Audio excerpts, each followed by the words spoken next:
Being a teacher is something that I've always wanted to do. Both my parents are in this profession. My grandparents, my uncles and aunts, we are a family of educators. And so this is something which came to me naturally.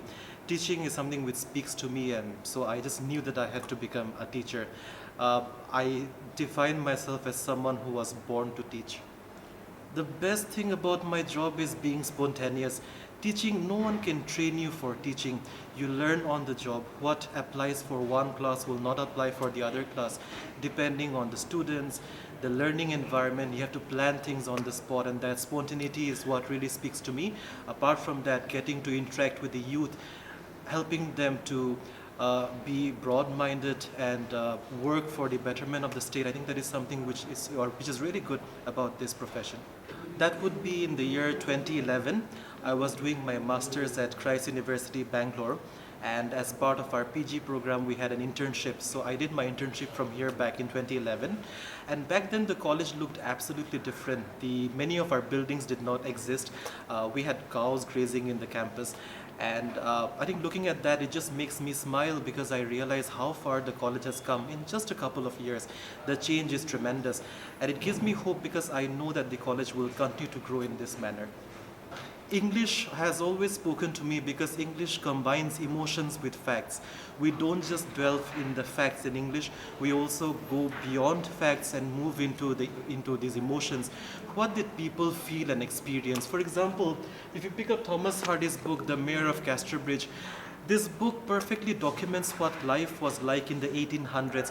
So we get history, facts, as well as what did these people feel and the situations that they went through and how did they overcome those. So I think English, these novels, true novels, I feel that we get a guide to life itself, how to live life and how to prosper. That's why I chose English. It has always been a passion of mine. Challenges towards being a teacher is patience, because at times teachers are also human beings, and at times we do get frustrated. So being patient is a virtue which builds over time. As a teacher, what I have realized is that patience is the greatest virtue. As long as you're patient and persistent, students can be encouraged to achieve their best. Potentials lie with everyone. Has the potential of achieving greatness. What they lack is the effort. So once a teacher is able to inculcate that effort in them, they will excel. And that is what patience does. When it comes to our education system over here, a lot of the focus is given to textual teaching, as in the syllabus-based learning. Yes, of course, syllabus-based learning is important because our exams are based on that, but education should not be limited to books alone. Real-life events, real-life happenings should be inculcated in classroom as well, classroom as well, and we have to apply the skills that we learn in the classroom into this real-life, things, events. So I think that is something which we need to, focus on, go beyond the syllabus and teach. That so college does not follow the rules that is set by other colleges. We have always been a step forward, and when it comes to giving students an overall exposure, we have always been doing that, and I'm so glad that we're still doing that. We do not limit education here to syllabus alone. We go much beyond the syllabus to make sure that our students are at par with students from other universities in the country.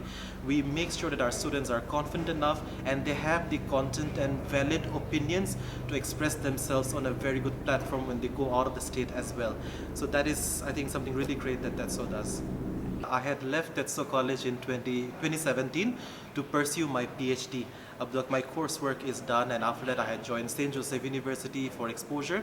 The experience that I've had there has only added to my value as a teacher, and I'm back to my homeland. TETSO has always been my home, and I just knew that I had to return to TETSO someday. You cannot stay away from your home for too long.